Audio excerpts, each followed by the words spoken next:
Be able to create a repository on our computer, Git repository, we need to install Git because it doesn't come with Windows. You can simply download Git from here. It says download Git, or you can go Google download Git, and it's going to bring you to the same place, which is the Git installation place. It's git.scm.com. So we want it for Windows 64. That's my computer is. So I'm gonna select that one, save the executable,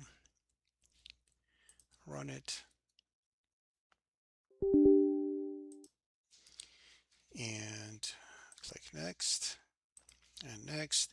And you can keep going, clicking next until you get to here. So um, if you click the first one, you can only issue Git commands from the Git bash prompt, which means you cannot open the command line, Windows command line, and issue back Git commands. If you select the second one, you can actually run it from the Git commands. If you use the third one over here, what happens is that you can actually issue Linux commands from the Linux tools from the command prompt, like ls and stuff like that. If you are using some Windows PowerShell stuff that use find and sort, it will overwrite it. So you gotta decide if you want to do that or not. Because I use Linux tools a lot, I'll select this one. If you don't want, you can just select that one, and you click on next, and click on next again, and keep going.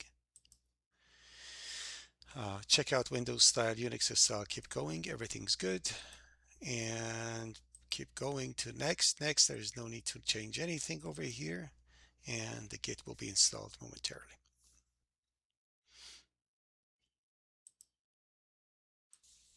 Now that it's installed, I don't want to see the release notes. I'm going to click on finish.